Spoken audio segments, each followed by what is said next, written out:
Really no surprises here in terms of the lack of local participation we're seeing on the local bourse at the moment. It's a drum that we've been beating for the longest while now, highlighting the extent at which the macro picture is really coming to bear. Yes, I mean, absolutely. Foreign investors have been dominant in our market. That dominance has grown from the time of the Safaricom IPO. A lot of the local investors were overlong in Safaricom. It took a long time to work off those long positions. And I think, the near 100% faith in our stock market was lost around that time. Foreign investors have taken up the baton. They've been the dominant investors in our stock market all through this year. Sometimes 70–80% of the activity is down to the foreign investor element. And I think, as you mentioned, there's a lot of uncertainty and high beta around the macro picture. There are two schools of thought. One is that the drought is going to take a big bite out of the economy second half, put lots of pressure on GDP. We've got a runaway inflation rate, and we've got a central bank which is a little bit behind the curve, about 250 basis points, I do believe. So that uncertainty put into the mix has put people on the defensive. The market on the whole remains good value, I think. And the converse side is we've seen some very, very strong Q1 banking numbers, which tell me that there's plenty of momentum in the first quarter. And if we get lucky with the rain, it's raining like anything at the moment, then who knows, we might see GDP actually hold steady as per last year. Well, we'll be getting into those Q1 numbers out of the banking sector in just a bit. But before we do move on, let's just hone in on that macro picture slightly more, because in this context, we've got the CBK intervention being seen in the currency market, and that yesterday brought further weakness to the shilling, and certainly not doing the inflationary story any favors. What have you made of that CBK activity? I think the Central Bank of Kenya is acting quite schizophrenically at the moment. They should be on the they should not be on the buy side for hard currency. If they have any intention to stabilize the currency is within 2.25% of a 17-year low. It behaved in an extremely disorderly fashion just 6 or 7 weeks ago, and the central bank were hard pressed to bring it back under control, which they did. The key pivot on the charts is 84. We've lost that hold again. And I think, really they've got to look at what they're doing, because different arms are doing different things. They are the biggest seller of the Kenya shilling, in effect, and yesterday was further evidence of that fact. And they've got to go on hold, because they are the elephant in the room, and they're doing one thing and saying another, and it's just not making sense. And when it doesn't make sense, it tends to be nonsense. Well, certainly their actions under severe scrutiny at this stage of the game. Let's look at a few stocks there. KCB, as I said earlier, dropping back quite a bit yesterday, but this bearing in mind that the stock did trade ex-dividend yesterday. As we've been hearing across the board, it seems that the value proposition still seems to hold for KCB. Absolutely. I think the adjustment yesterday was the exact amount of the dividend that's going to be paid out. So it was just compensating for that ex-dividend move. KCB is up about 20% year to date. The NSE is down 9%.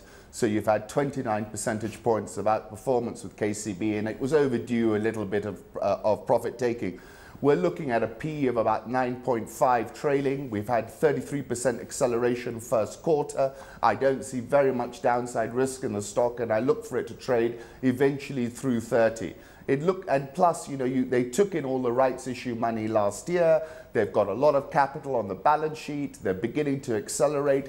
The regional story is a powerful one, and you're looking even at the regional banks, regional subsidiaries, they seem to me to be about to turn a corner as well. I remain bullish on the stock. I think there's a good story to tell, and it's a regional play, which it looks very good value. Well, we usually are so focused on these large cap stocks, the likes of KCB, the likes of Equity Bank as well, Cooperative Bank, but the mid-tier banks also showing value. We had Diamond Trust Bank reporting strong Q1 numbers earlier this week, and a company that investors certainly seem to have paid attention to post that results release. Yes, no, I mean, Diamond Trust has been at it's very close to an all-time high. I think 152 traded this week was a new, fresh intraday all-time high. It's trading on a PE of 10.9.